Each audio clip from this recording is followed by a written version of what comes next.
Bien, buenas tardes o buenos días, perdón. Continuaremos con la clase. Yo les pido disculpas porque les debo una semana de clases el lunes pasado y el miércoles pasado. No pude hacer la clase por estar fuera de la ciudad y por problemas de conexión. ¿Tienen imagen y tienen voz? Por favor, confirmen. Buenos días, Inge. Sí, tenemos ambos. Muy bien, gracias. Gracias, señorita. ¿Quién me ha hablado? Ana Villegas. Ana Villegas. Sí. Ok, señorita. Muchas gracias. Bueno, vamos a continuar. Mire que como que empezamos tarde, el semestre corto, si bien no andamos desfasados, pero andamos cortos de tiempo. Y he visto que evidentemente ustedes tienen mucho trabajo al acabar el semestre y están trabajando con lo que les ha pedido que hagan como trabajos prácticos, ¿no es verdad? Lo único que yo puedo decirles respecto a este trabajo que están haciendo, a esta práctica, esta aplicación, con todas las indicaciones del ingeniero Pablo Frías, el ayudante, es que hagan el trabajo propio, por favor, no copien, no intenten copiar. Es muy malo porque es un autoengaño tremendo. Yo creo que ustedes tienen que estar conscientes que el conocimiento y la experiencia que uno va adquiriendo en la formación durante la universidad y después cuando ya estén de ingenieros, es muy personal, personalísimo, ¿no es verdad? Es un intangible propio. En la práctica no pueden copiar, ¿no? Y en la práctica los van a evaluar buscando trabajo y en el trabajo, de acuerdo a lo que realmente usted ha comprendido, entiende lo que hace, ¿no es verdad? Y lo que puede hacer. Entonces, el copiar es pues autoengañarse en forma brutal, ¿no es verdad? Yo creo que no es justo ni, de cada persona respecto a sí mismo, ni ante la familia y la sociedad. Por favor, hagan su trabajo personalmente, hagan su trabajo personalmente. El ingeniero Frías y yo estamos aquí y vamos a tratar de colaborarles en la medida de lo posible, pero no copien, por favor, está muy mal. Tienen datos propios cada uno de ustedes, entonces hagan el esfuerzo, por favor. Yo sé que hay gente ahora en la universidad que se ha organizado para vender exámenes. No se preocupen, tenemos sistemas ya para controlar. En otros trabajos hemos visto, hemos podido detectar fácilmente. El primer trabajo, pequeño trabajo que han entregado ustedes, son el cálculo, ¿no? La aplicación, el uso, perdón, o aplicación algún algoritmo como están usando ustedes el SAP o el TAPS. Hemos detectado fácilmente que son muy pocos los que han trabajado y la mayoría ha copiado. Tenemos mecanismos y medios para detectar el fraude.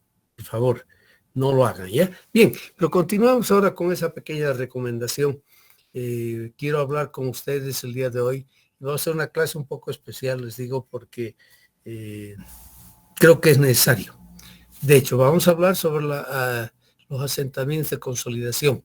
Evidentemente, esos asentamientos se dan sobre todo en suelos finos y muy finos, ¿no es verdad? Con mucha cohesión, con muy poca permeabilidad. Pero es la realidad, se ha visto muchos casos. Lamentablemente, no podemos mostrar muchos casos o varios casos en Bolivia porque simplemente no tenemos la buena costumbre en la ingeniería boliviana de medir, de auscultar las obras, de saber si las teorías que hemos aplicado, los valores de los parámetros geomecánicos que hemos elegido, que hemos determinado en base a ensayos de laboratorio, en base a ensayos de trabajo de campo, si responden satisfactoriamente lo que habíamos pensado, ¿no? Si nuestros pronósticos, porque aquí estamos aprendiendo a hacer pronósticos, estamos adelantándonos en el tiempo, si quieren ustedes, se están dando en la realidad una vez se construye la obra, ¿no es verdad? Es un mal congénito que tenemos actualmente y cuesta mucho, aunque poco a poco estamos avanzando en indicar que debemos hacer mediciones, debemos algunos parámetros principales, algunas magnitudes físicas tenemos que medir, ¿no es verdad? En la obra, por ejemplo, en fundaciones, es muy importante tratar de medir, instrumentar una cimentación para medir el asentamiento, que es calculamos, ¿no es verdad? Y predecimos, y colocar una celdita de presión en la fundación para ver si la presión que realmente se da en la realidad ya una vez construida la obra en el plano en la interfase de la superestructura con el suelo, con el terreno, es lo que habíamos esperado o no, ¿no es verdad? Porque así realmente podemos saber en forma clara y contundente cuál es el grado de seguridad que tiene nuestra obra, ¿no? Y si hemos sobredimensionado mucho o hemos subdimensionado, bueno, vamos a comparar siempre entonces lo predicho con lo real, ¿no? Eso nos falta, ¿ya? Bien, hablamos ahora entonces sobre la consolidación. Y el concepto básico es simplemente es esta curva que les muestro aquí en la figura, que es lo que se puede medir, ya sea en laboratorio, como una prueba odométrica y un ensayo a carga constante de a largo tiempo, ¿no? El tiempo juega un rol muy importante aquí para suelos finos y muy finos. Para suelos muy gruesos, esta curva es mucho más aplanada, ¿no? Mucho más aplanada, ¿ya? Bien, y nos toca ahora estudiar un poco y ver esa segunda componente del asentamiento, que lo llamamos el asentamiento de consolidación. Bueno, el primer concepto básico acá, no se olviden, es que el asentamiento total tiene tres componentes, ¿no es verdad? Lo que llamamos instantáneo o cuasi instantáneo, en la práctica, en la realidad, no es tan instantáneo, por si acaso, ¿eh? Un edificio no lo construimos en un abrir y cerrar de ojos, una hora o un tiempo muy corto, ¿no? Eso lleva tiempo, por el tamaño del edificio, pues fácilmente un edificio 6 pisos, un año, año y medio, por ejemplo, o un estribo de un puente, lleva tiempo, ¿no es verdad? Y además tenemos que considerar que tenemos la carga muerta y a veces son fuerzas grandes que me van a ocasionar asentamientos también más grandes, es lo que tenemos que saber estimar, ¿no es verdad? Saber determinar y después vienen los de consolidación y finalmente vamos a tener un comportamiento reológico de retracción poco a poco, de asentamiento a lo largo del tiempo que va a ser el secundario. Ya hablaremos del asentamiento de consolidación, ¿de acuerdo? Bien, ¿qué suposiciones vamos a hacer para hacer estos cálculos? Es decir, tenemos que construir un modelo, ¿no? Necesitamos una herramienta que nos permita hacer el pronóstico de lo que va a ocurrir. Eso es importante para nosotros. Y cuando ya les hablo de modelos, tengo que, necesariamente la naturaleza es tan compleja, tan difícil, que lo que observamos desde afuera, macroscópicamente, si quieren ustedes, exige que hagamos ciertas suposiciones, que normalmente son simplificaciones de ese complejo comportamiento que tiene el terreno. En la ingeniería civil debo decirles que los suelos, en general el terreno, ya sea cuaternario, aluvional, coluvial, o sea macizos rocosos, que construimos mucho sobre y dentro de los macizos rocosos también, ¿no? ¿Verdad? Es tan compleja que nos obliga a hacer una serie de suposiciones que son en sí simplificaciones, si quieren ustedes, ¿ya? Y aquí voy a, entre paréntesis, pondré acá, voy a sacar este puntito, voy a escribir, voy a poner simplificaciones. Tenemos que simplificar muchas cosas, o sea, asumir, para que lograr construir el modelo que nos va a servir para hacer las predicciones, ¿de acuerdo? Y bueno, no del todo, ya no sé si está bien lo que... No, borraré nomás eso porque los voy a confundir. Van a disculpar, pero son simplificaciones. Ya escuchen nomás entonces el texto, lo que voy diciendo, y vamos a hacer esos 6 suposiciones, ¿ya? El suelo va a estar totalmente saturado, ¿ya? Agua y granos, o sea, la parte sólida del suelo, no se olviden que el suelo tiene 3 fases, ¿no? Es trifásico. Eso complica mucho entonces el comportamiento de los suelos. Agua y granos son incompresibles, ¿ya? Variaciones del volumen como consecuencia de las deformaciones y solo en la textura del suelo, ¿ya? En la composición, cómo están colocados los granitos, uno respecto a otro. Vamos a suponer que se tiene una relación lineal entre esfuerzos y deformaciones unitarias, la ley de Hooke. Y ya sabemos que el suelo está lejos de ser un material elástico, ¿no es verdad?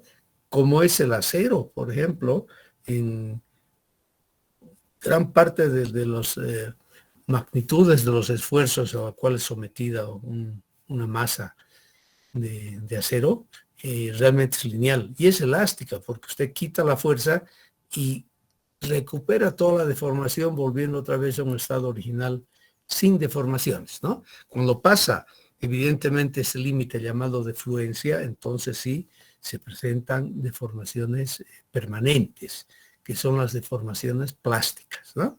Yo creo que esos conceptos ya los son muy claros a ustedes porque ya han estado un par de años trabajando con ellos y ya han aprendido.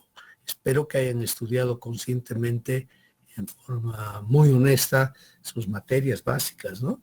De resistencia a materiales, por ejemplo. Entonces, yo encuentro que hay una deficiencia tremenda en el conocimiento de la mayoría de los estudiantes en este campo, porque han estudiado, pues, no sé, sin comprender lo que estaban estudiando, normalmente. Hay algunos que sí lo han comprendido muy bien y dominan el tema, ¿no? Y el ingeniero civil tiene que dominar ese campo. Bien, cuarto, deformaciones pequeñas, ¿ya? Y aquí tenemos a veces un problema, porque las deformaciones a veces se hacen más grandes y las herramientas que tenemos para los cálculos se nos hacen inaplicables. El flujo de agua, en este hemos dicho que el suelo es trifásico, 3 fases. Una de ellas es también que está totalmente saturado, además hay agua, ¿no? En los poros. Entonces vamos a tener un flujo laminar, ¿ya? La relación laminar entre el gradiente hidráulico y las velocidades de flujo. Es la ley de Darcy que han estudiado en la mecánica del suelo, ¿ya? Vamos a repasar de todas maneras esto, porque tenemos que aplicarla. Y es una ley. ¿Por qué decimos ley? Que esté claro esto para ustedes. Cuando su comprobación es experimental, que se ha descubierto observando cuantitativamente un fenómeno determinado en algunos parámetros o algunas variables que hemos definido y hemos encontrado una relación entre esas variables que es constante, una relación, una funcionalidad que es válida en cualquier parte de la superficie del planeta, ¿ya? Esa es una ley. Esa, en este caso estamos hablando de la ley de Darcy, que nos va a relacionar, enseguida vamos a ver la velocidad de flujo en el suelo con la gradiente, ¿ya? De presiones, ¿ya? O sea, tenemos que recordar. Y finalmente vamos a suponer que la carga es aplicada instantáneamente y la mantenemos constante, ¿ya? O sea, con todas esas suposiciones Pensemos entonces en el modelito que vamos a aplicar. Y es bien importante, porque aquí vamos a tener un fenómeno muy extraño, importante. Además, entre paréntesis, les digo que fue la causa de muchas fallas en el pasado, porque no se comprendía este funcionamiento. Y fue evidentemente a principios, la primera cuarta parte del siglo pasado, del siglo XX, que el señor Karl von Terzaghi, un austriaco, dio con el clavo, diría yo. Trabajó, observó mucho el señor Terzaghi, que era un gran observador, evidentemente, y logró el formular. Además que era un buen ingeniero que dominaba las matemáticas. Eso es fundamental. Y en esta clase vamos a tener que ir por ese camino. Quiero explicarles y tratar con ustedes la conformación, la formulación de un modelo con todas las simplificaciones que hemos hablado, que nos permite razonablemente, porque hay que seguir investigando, determinar ese tipo de asentamientos en función del tiempo. Y aquí es donde en forma excepcional se introduce el concepto de tiempo en nuestros calculitos, ¿no es verdad? Ustedes están acostumbrados a ser estáticos, como yo. Ojo, no solamente son ustedes, sino en general, nuestra ingeniería civil, el tiempo no es una variable independiente que tomamos en cuenta normalmente, ¿no? Todos los calculitos los hacemos en el espacio, un sistema de coordenadas X, Y, Z. Pero nos falta el tiempo, que es la cuarta coordenada. Pues se complica mucho la vida, ¿no es verdad? Y en las matemáticas vemos también una función que sea cualquiera, que dependa de dos variables independientes, eso es lo que llamamos variables independientes, donde la cuarta es el tiempo, se complica tremendamente nuestro problema. Veamos lo que ocurre acá, donde sí tenemos que considerar definitivamente el tiempo. Aquí no podemos suponer que todo es instantáneo y que es independiente del tiempo como variable. El tiempo transcurre, el tiempo pasa, son fenómenos que tenemos que verlos, analizarlos y hacer el modelito matemático en base a la observación en el tiempo, o sea, en el devenir del tiempo, en el transcurso del tiempo, si quieren ustedes. Veamos lo que va a ocurrir en el tiempo antes del momento que lo vamos a llamar T0, ¿ya? O sea, antes del momento de colocar una sobrecarga en el terreno. Y como ejemplo vamos a suponer, y el modelito matemático que, bueno, es en general aplicable a toda situación, vamos a suponer esta composición del subsuelo, esa presencia de estratos, de capas, ¿ya? Y aquí las vamos a suponer horizontales. Normalmente sí son horizontales, aunque no siempre. Y vamos a suponer una primera capa donde es una arena con una permeabilidad grande, alta. Después una capa de arcilla con una permeabilidad muy baja. No solo martesilla, ¿no? Esto puede ser arcilla limoso, arcilla arenosa. Cuando hay un componente interesante de arcilla que va a estar entre 20 y 30% de ese suelo, y ese suelo tiene una permeabilidad muy baja. O sea, la característica básica, una de las características de la arcilla es tener una permeabilidad muy baja, o sea, evitar de que se mueva el agua con facilidad, que se mueve con mucha dificultad si quiere el agua, ya en ese tipo de suelos. Y bueno, y subyacendo una tercera capa, una arena nuevamente, o grava si quieren ustedes, con una permeabilidad muy alta. Es la gran diferencia. Veamos y vamos a analizar en todo el problema esta capa que va a tener un espesor de 2H, ¿ya? O sea, nombramos el espesor 2H simplemente. Pues vamos a ver por qué usamos el 2H, ¿no? Porque podemos tener, y en la práctica con frecuencia tenemos el hecho de que directamente tenemos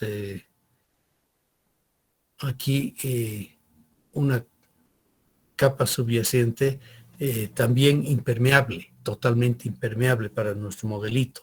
En este caso, este 2H se convierte en H. Ese es el planteamiento del problema. Y vamos a introducir aquí esta coordenada. Estamos trabajando en 2 dimensiones prácticamente, ¿ya? Y aquí vamos a tener esta coordenada Z. Normalmente, Z siempre lo hemos usado para mostrar el eje llamado vertical, que coincide con las fuerzas de atracción entre dos cuerpos, en este caso la gravedad. Estamos en la Tierra, donde sabemos que hay una fuerza de atracción de la Tierra respecto a otra masa. Esa fuerza está dirigida en cierta medida hacia el centro de la Tierra, ¿no es verdad? Pero como son distancias muy grandes, no se olviden que el radio de la Tierra tiene 6.370 promedio, ¿no? El asteroide ideal que lo han estudiado ustedes cuando han hecho sistemas de información geográficos, etcétera, etcétera. Saben que tenemos una superficie idealizada, ¿no? Bueno, respecto a esa superficie, ¿no? Tiene un radio de 6.370 kilómetros, o sea, planeta Tierra. ¿Ya? O sea, tenemos aquí el eje vertical, entonces. Y vamos a adoptar un puntito acá de dentro de esta capa impermeable, o casi impermeable, con una permeabilidad muy baja. Esta K es muy baja. Esta es la arcilla, impermeabilidad muy baja. ¿Ya? Y el caso inicial, o sea, que tenemos una napa freática, una superficie de las aguas subterráneas, como está indicada acá en la figura. ¿Ya? Claro que, ojo, aquí no estoy hablando de suelos parcialmente saturados, porque siempre hay una transición, ¿no es verdad? La parte seca y la parte totalmente saturada, hay toda una franja, digamos así, una parte, del suelo que está parcialmente saturado y tiene otro comportamiento. Pero suponemos aquí, es una idealización otra vez que tenemos que hacer, que está muy claro y bien definida la superficie libre del agua dentro del terreno. Este es nuestro primer caso, ¿ya? Antes que había ocurrido. Tiempo cero va a corresponder al tiempo en el cual colocamos la sobrecarga. O sea, hemos dicho, suposición, ¿no es verdad? Que la carga se la aplica en forma instantánea, rápidamente, súbitamente, ¿no es verdad? Y en la realidad no es así. Sabemos que toda esta carga poco a poco va construyéndose de acuerdo a la obra que estamos haciendo, ¿ya? Pero tenemos la sobrecarga aquí, Q, ¿de acuerdo? El momento que colocamos esa sobrecarga Q, como está escrita aquí, descrita acá, estamos tratando de mostrar el fenómeno, y observamos la presión en este punto que hemos elegido como punto de control dentro de la capa impermeable. Vamos a constatar de que hay un incremento de la presión de poros, hay una sobrepresión de poros aquí en la capa impermeable. Aquí está su gráfica, si quieren ustedes, ¿ya? Y esa sobrepresión de poros, ¿ya?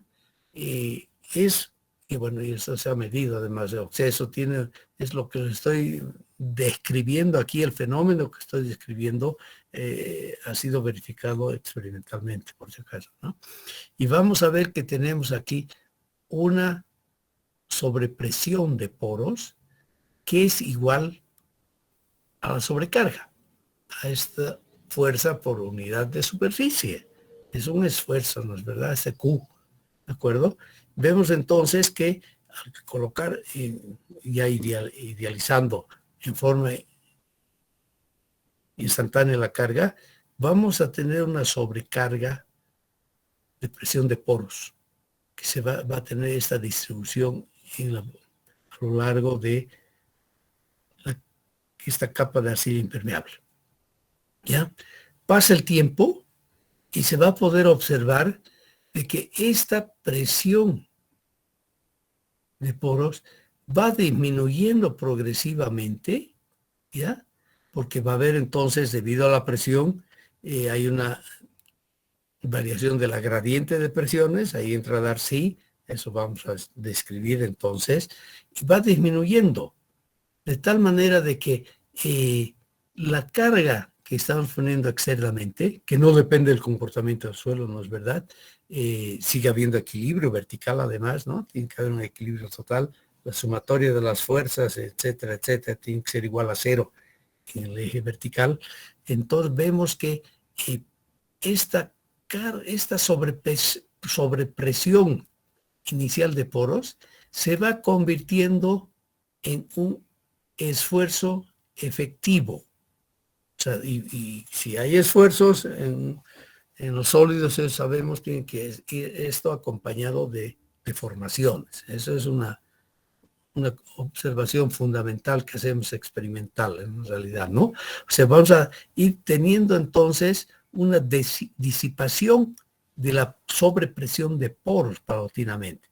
Claro, y va a tener una distribución de este tipo, si quieren ustedes, porque lo que está más cerca a las superficies de contacto con las capas de permeabilidad alta, va a permitir que el agua vaya fluyendo. O sea, aquí vemos entonces que poco a poco hay un cambio del efecto de la sobrecarga, donde se va construyendo, se van instalando una presión, una variación de los esfuerzos efectivos, ¿ya? Y va disminuyendo la sobrepresión de poros. Finalmente, después de mucho tiempo, ya vemos aquí tiempo infinito, ¿no es verdad? Toda esta sobrepresión, sobrecarga, perdón, va a ser simplemente, va a estar en equilibrio gracias a los esfuerzos efectivos en el terreno, como se muestra aquí. O sea, entonces, cómo va cambiando todo esto. Bien, esto es lo que tenemos que estudiar, este fenómeno, ¿no? Estamos mostrando aquí simplemente los tres tiempos, donde suponemos evidentemente que la napa freática se ha mantenido constante. O sea, con otras palabras, empezamos con esta presión en el punto de control que hemos adoptado, ¿no? Finalmente aquí tenemos la presión que va a corresponder va a coincidir con la línea, con la napa, con la superficie de las aguas subterráneas, ¿no es verdad? Bien, colocamos la carga, estamos observando una sobrepresión que tiene vamos a tener aquí se va a elevar el nivel de las aguas en nuestro tubito que hemos colocado aquí, con el cual estamos midiendo las presiones en este punto, H. Bueno, sabemos evidentemente que vamos a tener que la sobrepresión en este caso va a ser simplemente H, ¿verdad? Multiplicado por o dividido por el peso específico del agua, ¿no? Y va a ir disminuyendo esta sobrepresión hasta volver otra vez a instalarse la presión normal una vez ha sido disipada la sobrepresión de poros y se ha instalado, digamos así, los esfuerzos efectivos en toda la capa del terreno. ¿De acuerdo?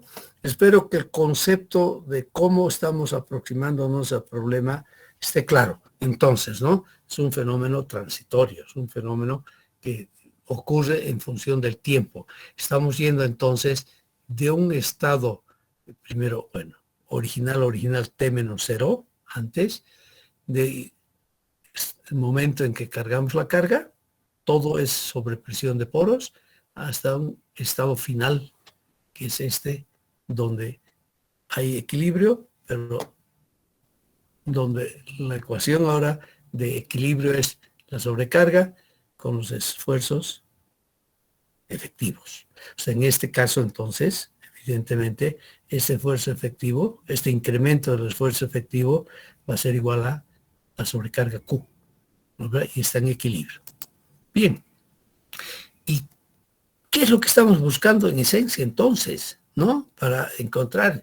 Y van a ver que las matemáticas, y vamos a desarrollar en esta clase esa parte, esa matemática, y lo hago yo con la intención, si quieren ustedes, con el propósito de que vean ustedes que hay mucho trabajo de investigación, muchas matemáticas que hay que aplicar para llegar a soluciones prácticas que nos ayudan en la vida real, en la práctica. Pero ustedes como ya casi ingenieros, futuros ingenieros, tienen que saber esto, tienen que ver alguna vez, haber visto en la clase, en la universidad alguna vez, todo el esfuerzo que se tiene, que han hecho, en este caso Terzaghi, ¿no es verdad? Allá por los años 20, principios de los años 20 del siglo pasado, para llegar a una solución que después sea práctica para nosotros. ¿Ya? ¿Qué es lo que estamos buscando finalmente? Es esta variación de las deformaciones. ¿De acuerdo?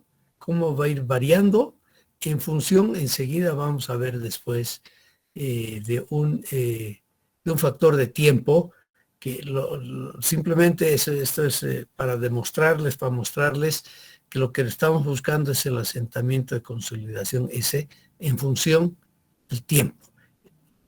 Y para eso encontramos esa función, ¿no es verdad?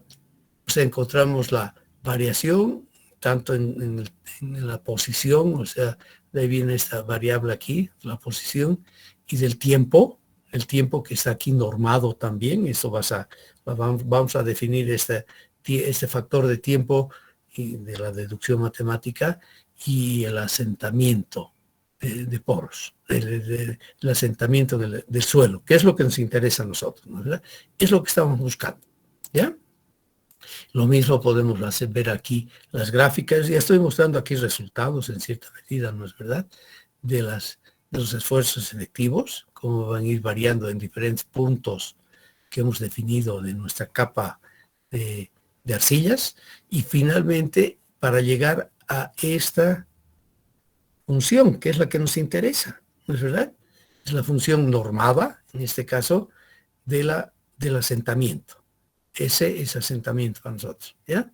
El asentamiento en función del tiempo, normado al asentamiento en el tiempo infinito, si quieren ustedes. O sea, tenemos que pasar entonces, para llegar a esta curva, a esta función, ¿ya? Vamos a ver que con todas las complejidades, tenemos que pasar entonces primero hablando de cómo va a ir disipándose la presión, la sobrepresión de poros, ¿ya?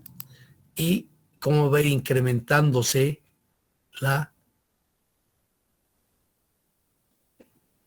el incremento del esfuerzo efectivo debido a la sobrecarga, este delta sigma acento. O sea, estamos hablando siempre entonces de incrementos, ¿ya? ¿Ok? Eso es lo que estamos buscando. A esto queremos llegar. Bien. Y para eso vamos a imaginarnos un modelito mecánico para poder plantear matemáticamente nuestro modelito. Recurrimos siempre a ciertos modelos matemáticos para comprender mejor cuáles van a ser nuestras variables y cómo debemos concebir el problema, si quieren ustedes. Y bien, ¿qué va a ocurrir? Y aquí están nuevamente los tres estados que habíamos mostrado hace un par de láminas antes. La situación cuando T. Y vamos a suponer de que el terreno está formado por elementos totalmente rígidos que no suponemos que es la realidad, que son los granos que la forman, que están conectados a través de unos pequeños resortes. ¿De acuerdo? Que es cabalmente lo que vamos a definir en los modelitos y hace que esto se vaya comprimiendo. Es el estado inicial. ¿De acuerdo? Aquí tengo, no hay todavía sobrecarga. ¿Ya? Pero coloco inmediatamente la sobrecarga.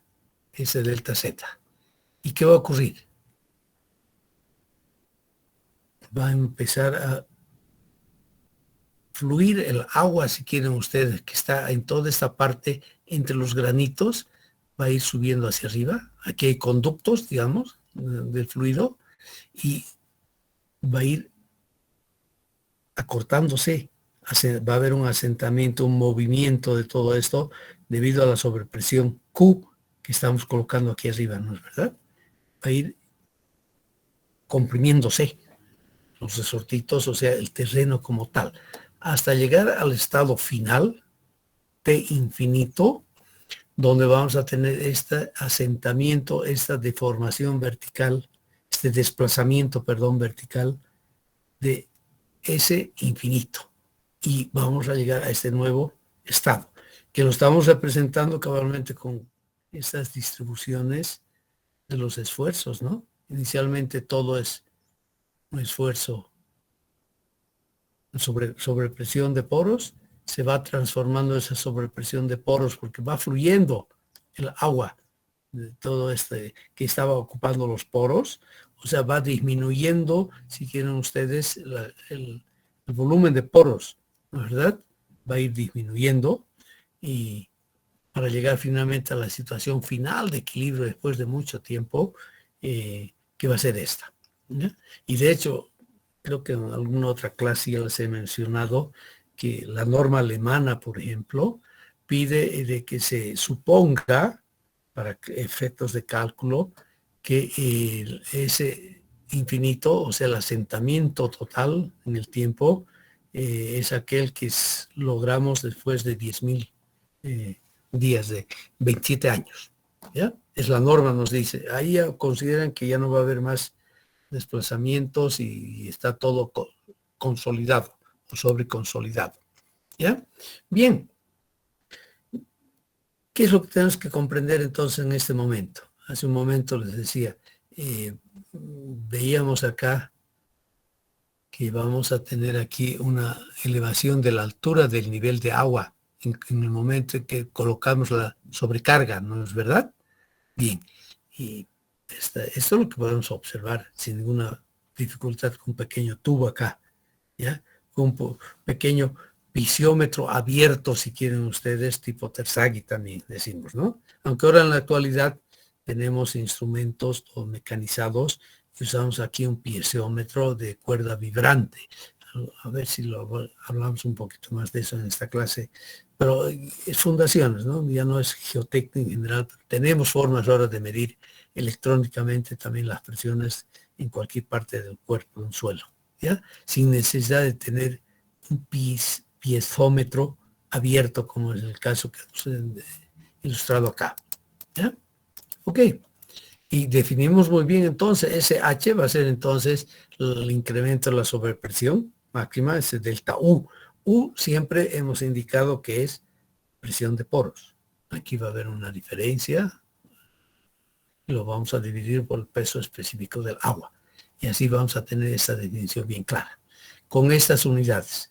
Yo sé que ya tienen dificultades ustedes al hacer su práctica, porque se les ha pedido y que nos olvidemos de hacer un mal uso de las unidades, ¿no? De confundir masa con fuerza, ¿ya? Y se les ha pedido claramente y Pablo, el ingeniero Frías, les ha explicado muy bien que estamos hablando ahora de que la unidad de fuerza es el Newton y que entonces la unidad de esfuerzos o tensiones es fuerza por unidad de superficie, es el Newton dividido por el metro cuadrado, ¿no es verdad? Bueno, y el peso de la misma manera, ¿no? El peso del agua va a ser el Newton por metro cúbico. Ojo, en este caso, porque tenemos muchos ceros, ¿no?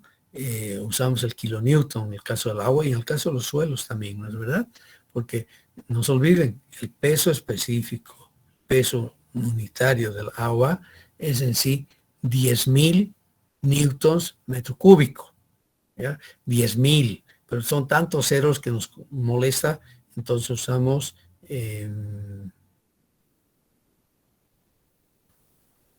reemplazamos los 3 ceros por una K, K es 1000, ¿no? 10 a la 3, y vamos al peso específico del agua, en este caso va a ser entonces 10 kilonewtons metro cúbico para nosotros, ¿ya?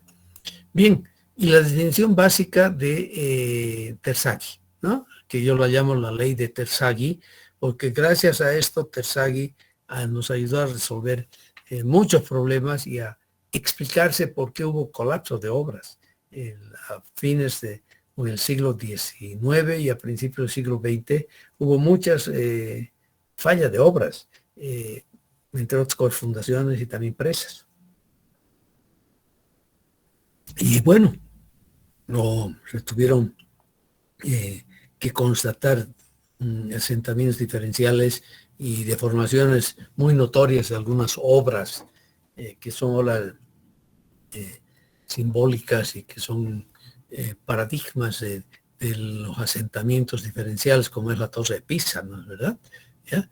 Y esto sí es lo que nunca nos vamos a olvidar. En este caso, el Q, esa es nuestra sobrecarga, siempre va a ser la sumatoria de esa variación del esfuerzo efectivo y aquí la variación de las presiones de poros, o sea, la sobrepresión de poros. Y es sumatoria siempre se va a tener que dar, ¿verdad? Sabemos que el esfuerzo total va a ser siempre el esfuerzo efectivo más la presión de poros en los suelos, ¿ya? Siendo K entonces nuestra sobrecarga. ¿Ok? Entonces aquí les defino, aquí simplemente estoy recordando los conceptos básicos que tienen que estar bien presentes en nuestra cabecita, ¿no?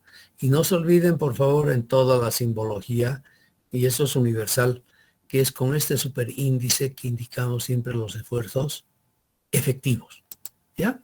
Bien, entonces queremos ahora plantear nuestro modelo, ¿de acuerdo? Yo sé que en la materia de la mecánica del suelo es desarrollada en forma excelente, para mí, por lo menos, y para el que entiende un poco de toda esta parte de las ciencias aplicadas, desarrollada tan bien por el ingeniero Mauricio Salinas, pero él no tiene tiempo porque es bastante denso el contenido de la materia, tanto mecánica de suelos 1 como mecánica de suelos 2, entonces a veces no llega ya al detalle. Yo he pensado que esta es la oportunidad de que ustedes vean un poco de cómo se desarrolla un modelo, ¿no es verdad? Para que estén conscientes como ingenieros en el esfuerzo que se ha hecho y que se hace para llegar a ciertos modelos matemáticos y a ciertas soluciones analíticas que son cerradas y que es lo que aplicamos en la práctica, ¿no es verdad? Es lo que nosotros vamos aplicando. Ustedes no son robots, siempre tengo que repetir. Es mi mantra. Mi mantra es que no son robots y que tienen que saber de dónde vienen las cosas, cómo se plantea, partiendo siempre de lo más elemental. ¿Qué es lo más elemental? Simplemente, en este caso, los postulados de la mecánica racional, lo que hace tanto tiempo Isaac Newton formuló, ¿no es verdad? Nosotros estamos dentro de la mecánica racional, bien sencillito, y vamos a tener la conservación de masa, la conservación de energía, principios básicos que son elementales de la física y que aplicamos nosotros en este caso a ese medium que llamamos suelo, ¿no? Y vamos a ver primero entonces y a analizar la continuidad de masa de agua, ¿no? O sea, vamos a trabajar y vamos a ver ese volumen que es considerado incompresible, cómo se va comportando en un volumen infinitamente pequeño del suelo, o sea, un volumen infinitamente pequeño que tiene sus tres aristas, ¿no? Delta X, delta Y y delta Z, ¿ya? Que va a ir variando como tal, ¿ya?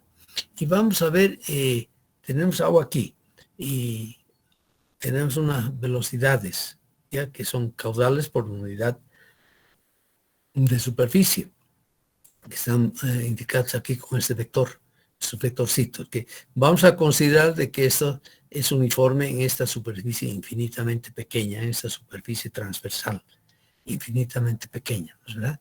O sea, va a entrar una cierta cantidad de agua aquí, va a fluir, digamos, en función de la gradiente hidráulica, enseguida hablamos de eso, va a fluir una cierta cantidad de agua, ¿eh?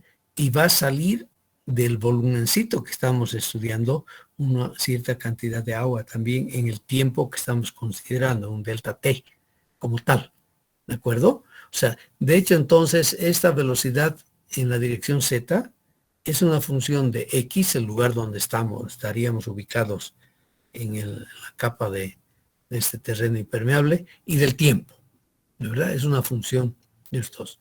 Aquí vamos a variar nosotros solamente, vamos a sacar una fotografía, si quieren ustedes, considerando el tiempo constante, congelamos el tiempo y observamos el fenómeno. O sea, entra una cierta cantidad por unidad de tiempo, evidentemente. Y aquí va a salir otra cierta cantidad de agua por unidad de tiempo. Y eso directamente va a ser velocidad, a lo que sale, volumen que sale aquí abajo, por superficie. ¿Sí? Y aquí miren que como estoy variando aquí, yendo de la sección, llamemos 1 superior, a esta dirección, a esta sección 2, estoy variando aquí la variable independiente Z, claro, que va a variar, entonces va a haber una variación parcial de la magnitud velocidad, ¿ah? Que la represento aquí con su variable, con su derivada parcial, como tal.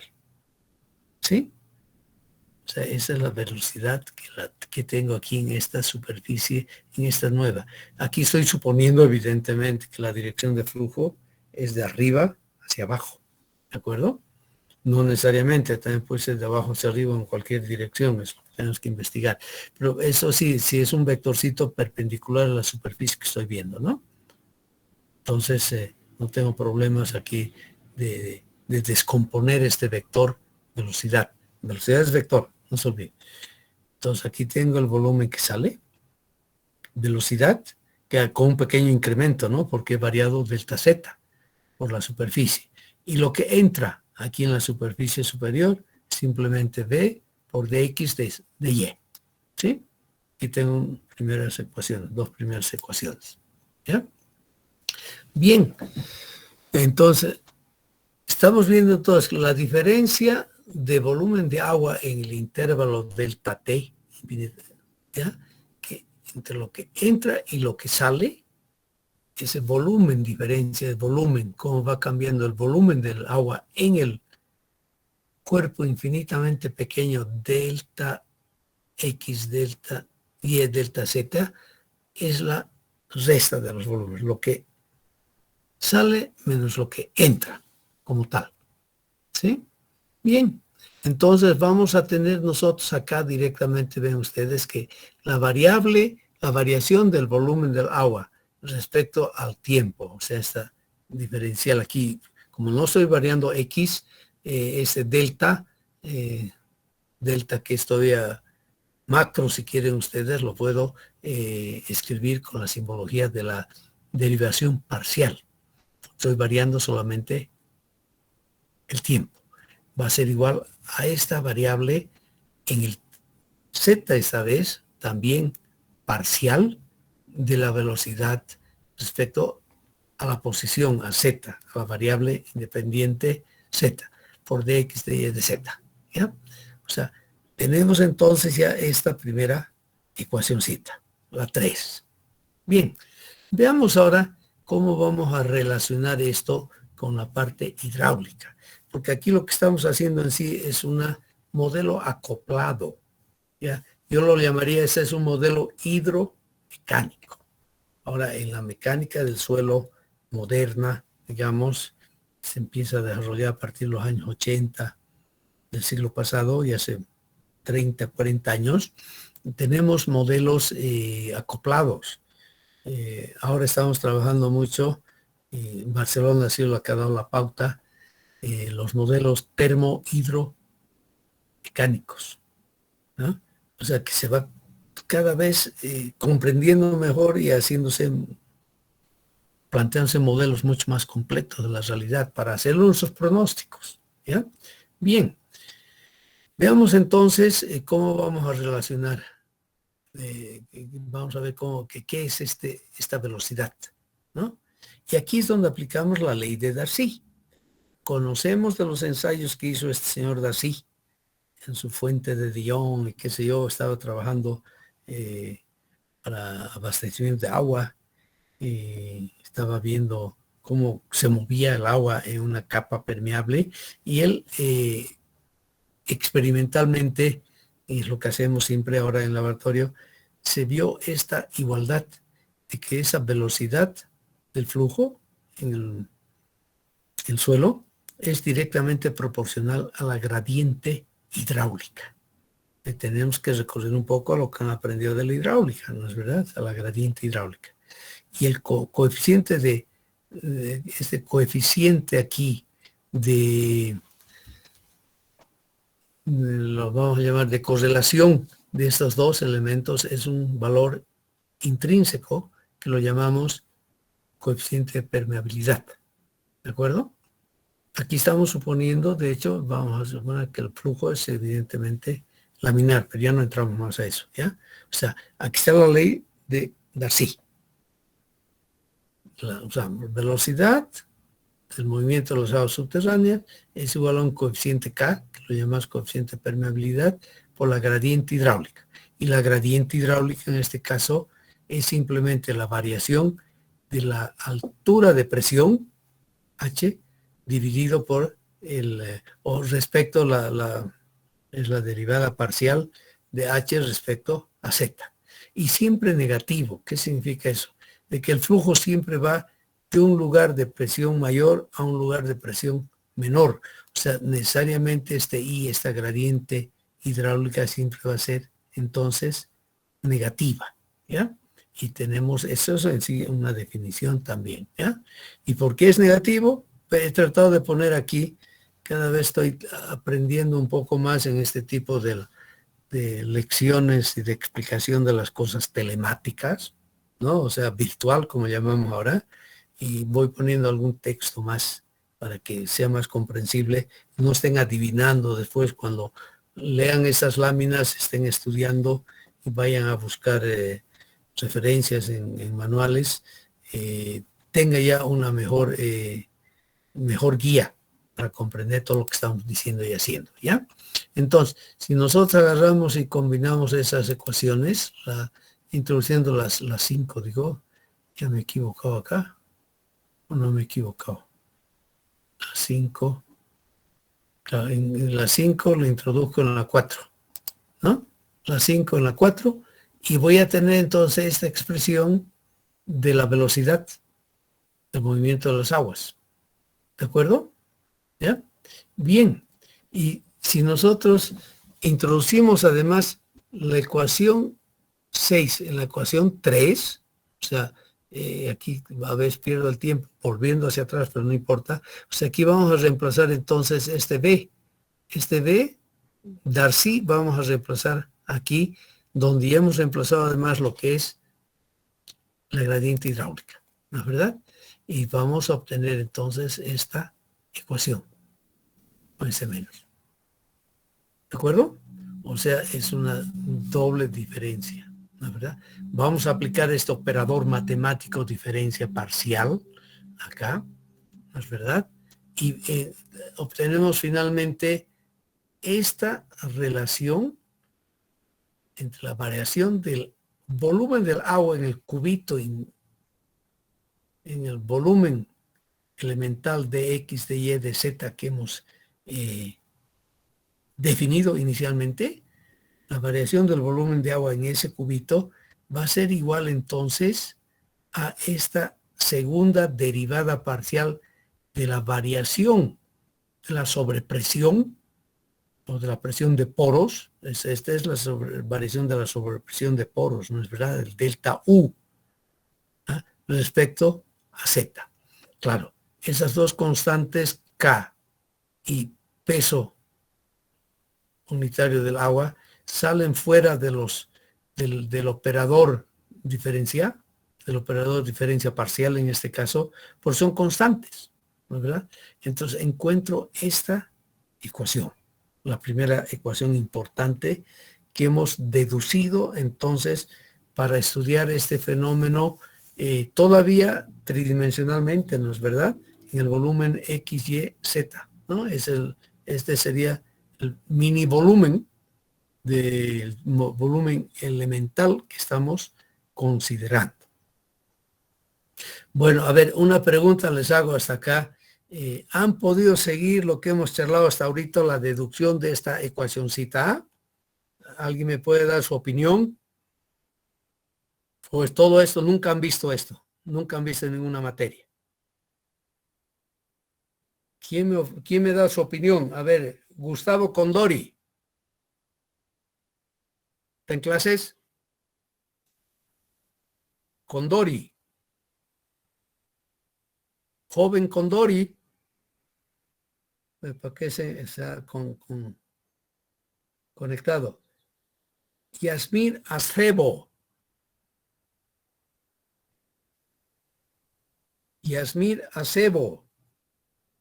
Tampoco está en clase. Tengo que borrarlos. Rolando Choque. Rolando Choque. Buenos días, Inge. ¿Has comprendido hasta acá? ¿Has podido seguir la explicación o no? Sí, Inge, lo he logrado seguir, Inge. Hay que volver a estudiar un poquito. Yo les recomiendo, por favor, de que, a ver, usted Choque, que va a ser muy pronto ingeniero, y espero que sea un buen ingeniero, ¿ya? Como buen ingeniero, tiene que saber de dónde vienen las cosas. Ustedes han sufrido, yo sé que han sufrido, la mayoría, 2 años, los primeros 2 años con las materias básicas, ¿no? Y con las matemáticas. Uy, uy, uy. Y han sufrido mucho y han tenido que trabajar mucho y han empezado a dominar sus 4 o 5 materias de matemáticas que tenemos. Tal vez son 6, están ni 6 en el plan nuevo que tienen, pero han sufrido mucho, ¿no? Es lo que estamos aplicando, tenemos que aplicar, que lamentablemente en en la materia, por ejemplo, de ecuaciones diferenciales, que creo lo llaman cálculo 3, se da todos los axiomas, un montón de soluciones hermosas de las ecuaciones diferenciales, parciales, ¿no? Elípticas, hiperbólicas, todo, uy, uy, uy, pero nunca les explican, y es un problema serio, ¿para qué tienen que estudiar todo eso? ¿No es verdad? Y tienen que deducir todo eso. Bueno, y aquí tenemos que complementar esa deficiencia, si quieren ustedes, explicando los conceptos y aplicando conceptos básicos y leyes que hemos encontrado en la parte experimental. ¿No es verdad? Ok, lo que me dice entonces Rolando es que se va entendiendo. Eso es lo que quiere. Si no, hay que decir, vuelva a tal parte. Ana Villegas, ¿qué me dice?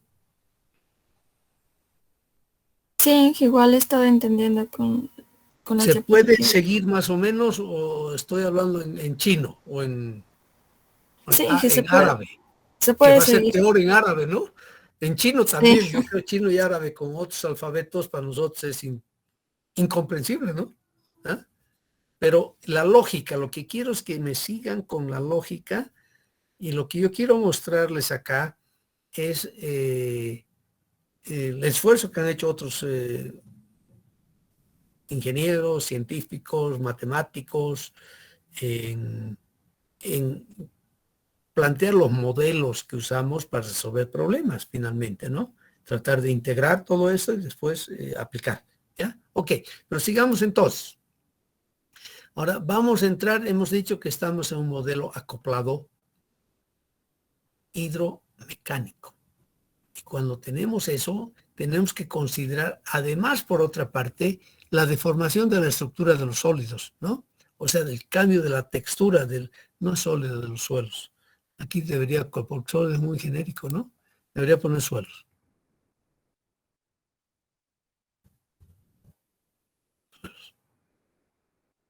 Y ya sabemos que al final de cuentas es tan complejo el suelo que lo que ocurre es que hacemos el cambio de la textura y con otras palabras vamos viendo la variación del índice de poros.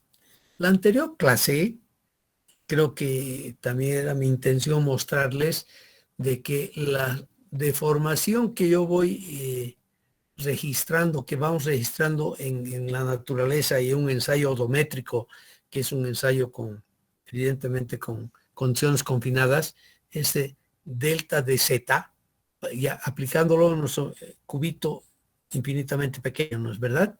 Lo puedo expresar también en la variación del índice de poros, ¿no es verdad? A medida que se va deformando el suelo en sí, se va incrementándose, va reduciéndose el número de poros, el volumen de poros del suelo, ¿no es verdad? En el suelo. Y solamente eso no se nos da en suelos, pero no podemos aplicar esa concepción en otro tipo de materiales donde prácticamente los poros son constantes. Aquí no, el volumen de los poros son constantes, ¿no? Hemos visto y aplicando la ley de Hooke, si quieren ustedes, hemos encontrado, aquí tal vez me falta escribir de dónde viene primero todo esto, antes de aplicar la diferencia parcial respecto al tiempo, ¿verdad? Porque aquí lo que tenemos simplemente es el delta E, olvídense todavía de todo esto, según la ley de Hooke, delta E va a ser igual a la variación del esfuerzo efectivo dividido por un módulo de deformación, ¿no es verdad? Esa es el Hooke aquí unidimensionalmente hablando.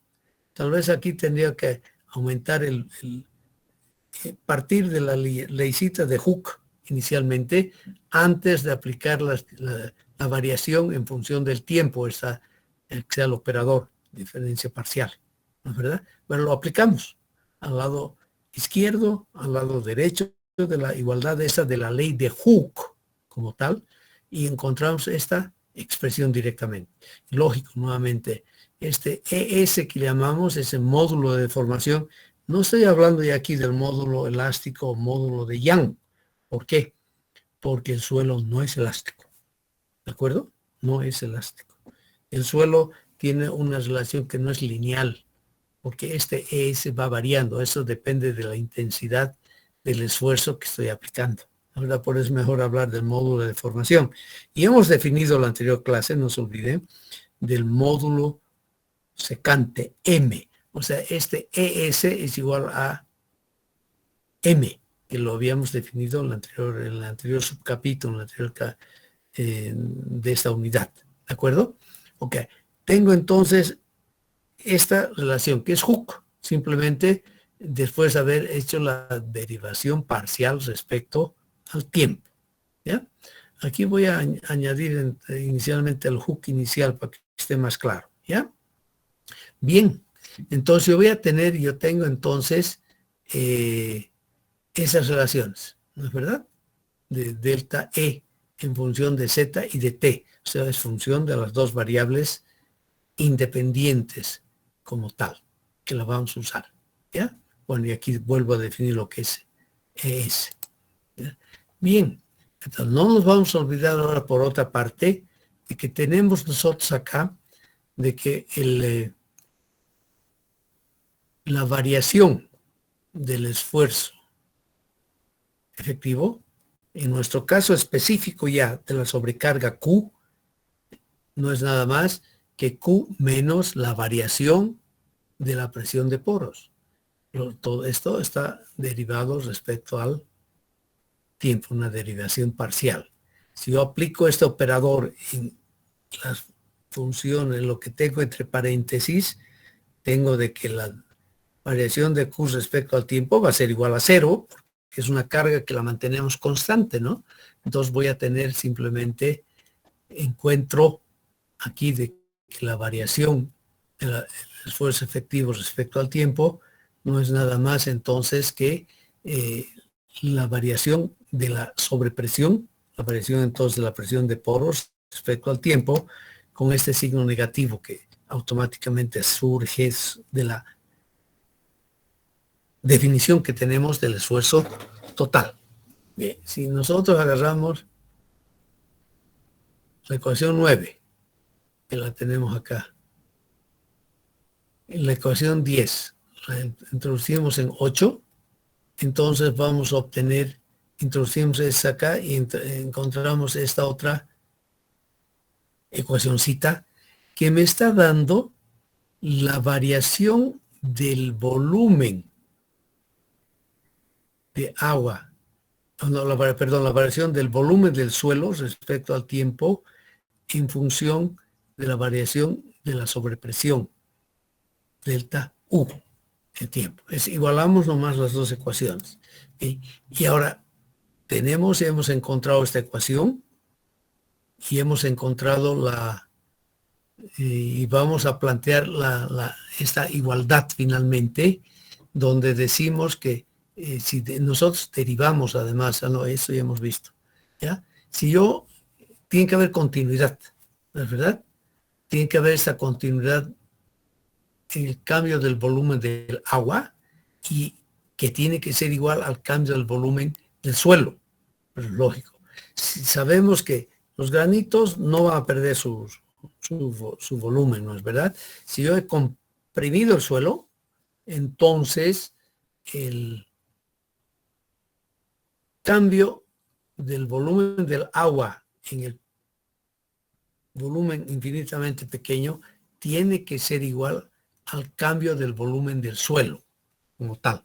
¿Ya? El agua es incompresible, hemos dicho también. Pues aquí entonces igualamos la ecuación 7 y la ecuación 11. ¿Ya? Y obtenemos esta ecuación, donde vemos que la función que debemos encontrar, digamos la incógnita si quieren ustedes, lo que es la variación de la sobrepresión U. ¿Ya? Y aquí encontramos entonces esta ecuación que nos relaciona la variación, la segunda derivada parcial de la sobrepresión U, es igual con constantes a esta variación del volumen del suelo que acabamos de ver, ¿no? Y llegamos a esta ecuación fundamental, que es la que normalmente aparece en los libros y sin la deducción respectiva, y nos dicen, y esa es la ecuación que tenemos que integrar, donde tenemos entonces, resulta que todo este fenómeno está controlado, si quieren ustedes, magnitudes, por la permeabilidad del suelo, que estamos considerando que es heterogéneo, que el suelo es homogéneo, o sea, un solo valor de K, la permeabilidad del suelo, el módulo de deformación y del peso unitario o específico del agua, ¿no? Y de hecho nosotros estamos usando agua. En principio, esta ecuación es totalmente válida también para petróleo, por ejemplo, pero ahí tenemos que usar otros valores para estas constantes del material, ¿no? Estas invariantes del material. O sea, esta ecuacioncita general es válida para todos. Fíjense entonces la primera derivada parcial de la sobrepresión de poros respecto al tiempo resulta ser entonces aquí un factor, ¿no? Que son propiedades intrínsecas del material, a la segunda derivada de la sobrepresión de poros respecto a su posición, o sea, la variable Z como tal, ¿ya?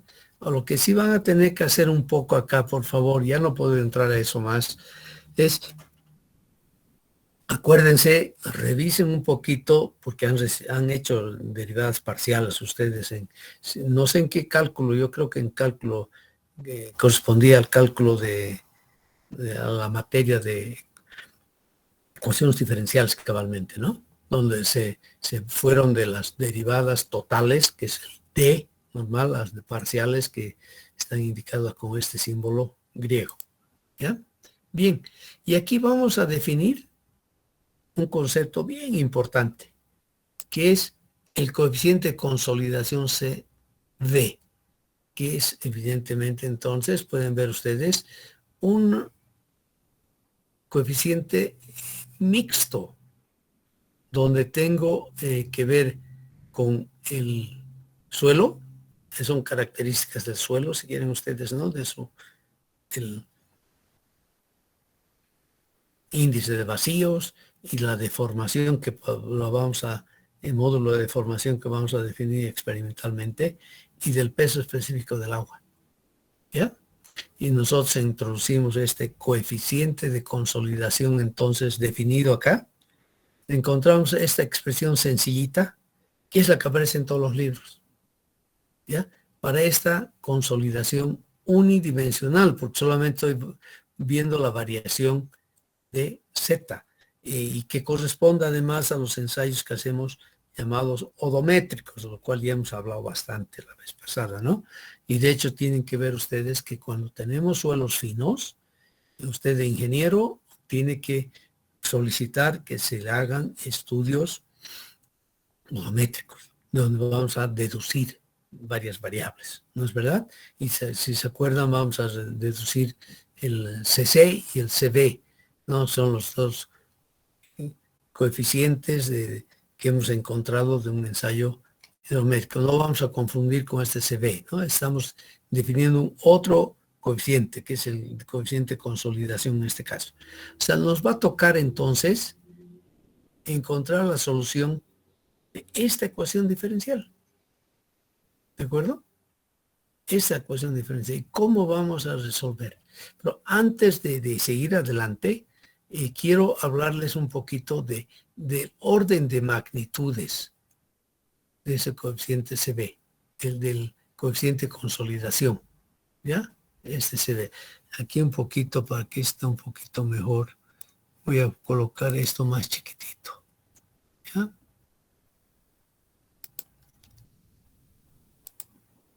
Así va a estar mejor. ¿Ya? Entonces tenemos acá orden de magnitudes, que es bien importante fijarse en la cabeza, que todavía son rangos tremendamente anchos, ¿no? Grandes, pero sí, grosso modo, hay que tener esto bien en la cabeza, ¿ya? Van variando por lo menos 10 veces, valores 10 veces se ve, yendo de un limo, una arcilla limosa, y a una arcilla.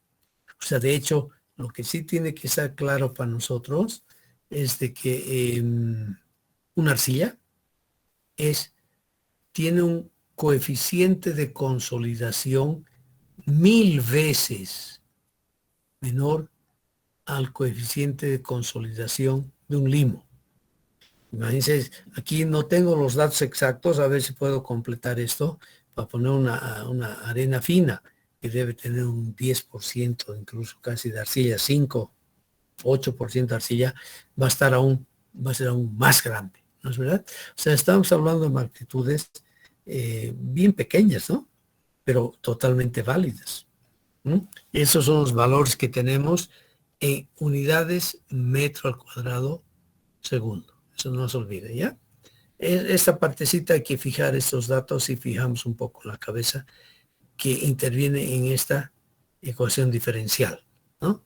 Que me sintetiza el tipo de material que estoy usando con dos parámetros del suelo que son específicos de ese suelo y los vamos a encontrar a través de ensayos, ¿no es verdad? Y cuando no tenemos ensayos, bueno, vamos a tener que recurrir a datos referenciales que podemos encontrar en la literatura. Ya no les he mostrado, pero en una de las láminas anteriores que creo ya no les mostré, existe una norma suiza que nos permite estimar, determinar varios parámetros geomecánicos en función a la granulometría. Es bien interesante esa norma.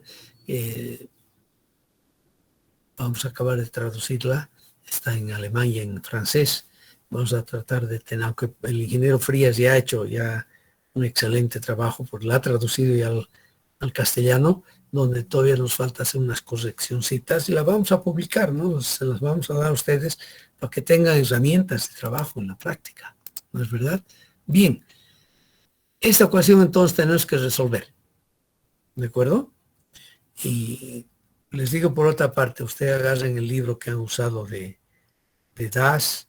Ya no hablamos mucho de esto en el libro de Coduto, que les he pedido que tomemos como referencia y cualquier otro manual de mecánica del suelo y de no tanta fundación sino mecánica del suelo, vamos a encontrar entonces esta ecuacióncita, que es la que tenemos que integrar.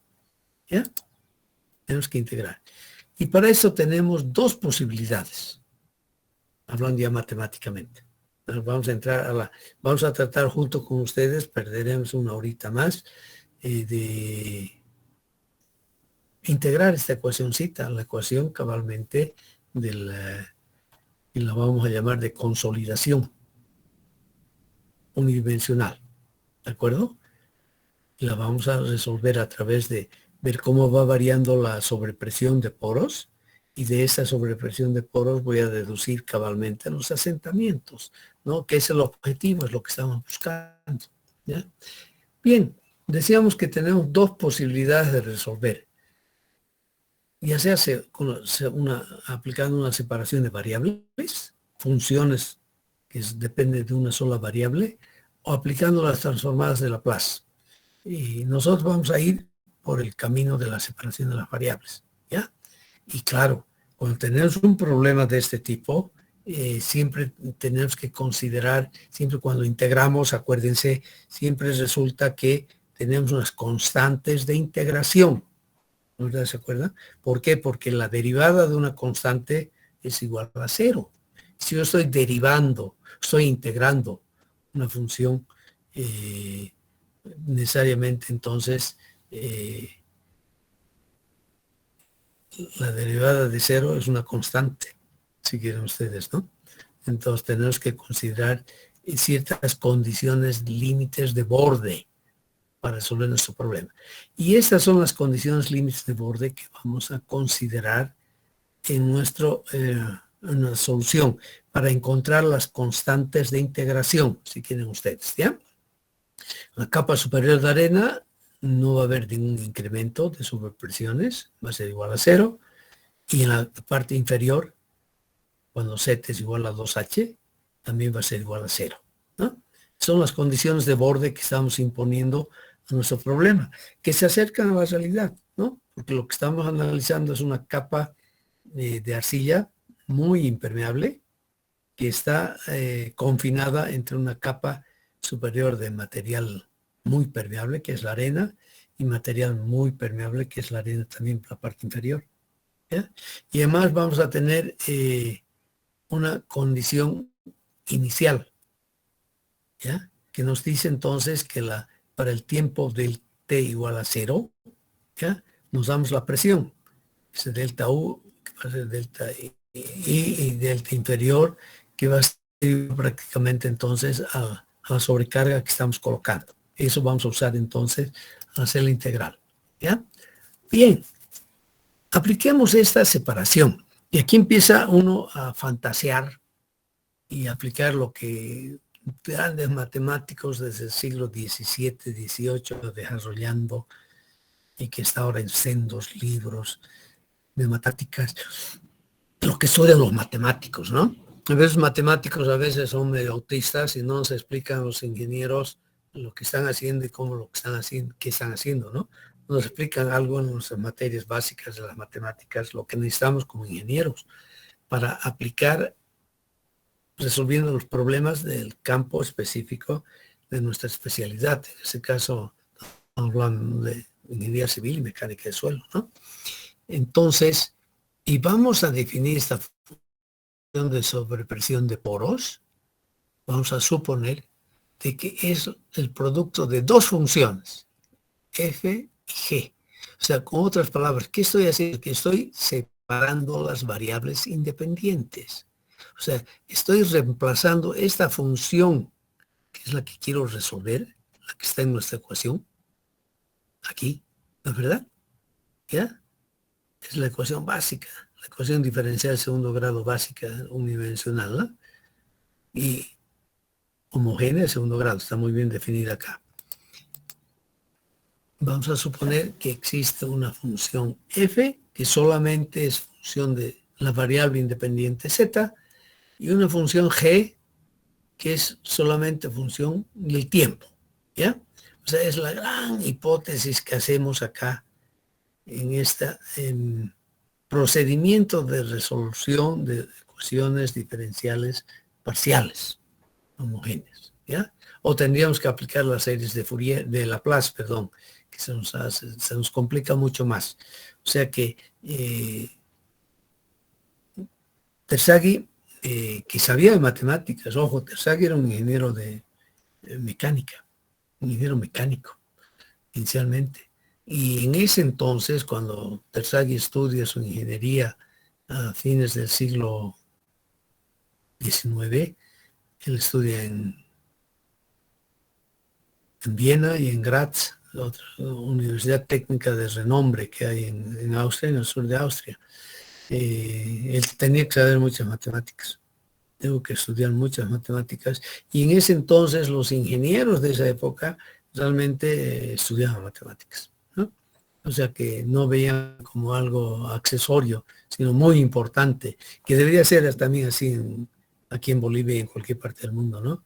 Por eso los primeros cursos de formación básica tenemos que estudiar las ciencias, lo básico, ¿no? Matemáticas, física, química, básicamente. Seguramente deberíamos aprender también algo de biología, ¿no es verdad? Deberíamos también estudiar algo de biología. Bien, entonces, la gran hipótesis que hacemos entonces para resolver nuestra ecuación diferencial de la consolidación unidimensional es esta disgregación. Suponer que la solución nuestra, que es función de dos variables independientes, es la multiplicación de dos funciones, fz y gt. Dos funciones, y vamos a aplicar todo eso sistemáticamente para encontrar finalmente la solución a nuestro problema, ¿no es verdad? Bien, si nosotros introducimos esta función 3c, esta definición, yo aquí hablaremos más bien de definición, que es el producto de dos funciones, ¿no?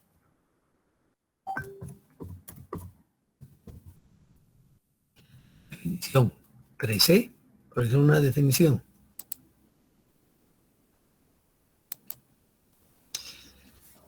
En la ecuación 12. La ecuación 12 es nuestra ecuación diferencial que hemos logrado deducir en esta hora de trabajo, ¿ya?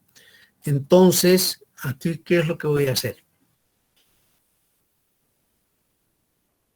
Y fíjense bien acá, introduzco todo esto, ¿no? Y la ecuación 12 es la derivada de du respecto al tiempo. Aquí me faltó otra línea entonces colocar. Yo debería haber reemplazado acá, tal vez lo haga todavía para que esté aún más claro antes de mandarles esto. Eso sí lo voy a hacer hoy día, ¿ya? Y seguramente les voy a mandar ya esto para que empiecen a estudiar, por favor. Aunque no es la unidad completa, les voy a mandar lo que tengo, porque creo que tienen que estudiar un poco ustedes también esto. Aparte que tienen una tarea muy grande que hacer, es larguita, yo reconozco, espero que la hagan bien. Tienen que también estudiar un poco la teoría, ¿no es verdad? Entonces aquí voy a derivar respecto al tiempo. O sea, de hecho, si yo derivo esto respecto al tiempo, este fz es una constante, ¿no es verdad? Entonces voy a multiplicar. No se olviden que la derivada, ya sea total o parcial, del producto de dos funciones, ¿no es verdad? Es la segunda función o la derivada de la primera función más la primera función derivada multiplicada por la derivada de la segunda función. Ese recordatorio me está faltando aquí para que esto sea mucho más comprensible. Pero es lo que he hecho acá. Ojo, acá no nos confundamos. El superíndice acá, aquí este signo que ni sé cómo se lo denomina en castellano, tampoco en otro idioma, decir verdad, ese superíndice, ¿no? Me está hablando de que esta es una derivada parcial de G respecto al tiempo, ¿no es verdad? De G. Y los dos superíndices que escribimos acá es la segunda derivada de la función f. segunda derivada. Yo que estoy viendo aquí, por lo veo ya ustedes, aunque no los veo, pero me puedo imaginar cerrando los ojos, con ojos de platillo volador, y porque tienen que acordar sus matemáticas. Van a disculpar, pero yo lo estoy exigiendo un poquito, estoy tratando de aplicar con ustedes lo que hemos aprendido pues de las matemáticas, ¿no? Estamos aplicando para resolver nuestro problema, ¿ya? Voy a aumentar aquí una lámina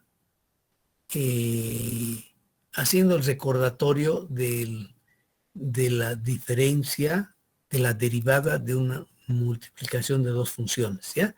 Para que se vayan acordando. Voy a colocar aquí una lámina extra, ¿ya? Bien, entonces, finalmente, entonces, aplico aplicación ya automática de definiciones, axiomas que tenemos de las matemáticas para encontrar, verdad, ahorita me doy cuenta recién, se introduce en la expresión tanto y tengo que colocar acá cómo llego a esta expresión, porque aquí ya estoy seguro que nos perdemos, ¿no es verdad? Ok, se ha hecho el tiempo, señoritas jóvenes, vamos a quedarnos acá, si les parece. Nos vamos a quedar acá, ¿ya? Y vamos a continuar nuestra lección el día lunes. Yo voy a coordinar con Pablo para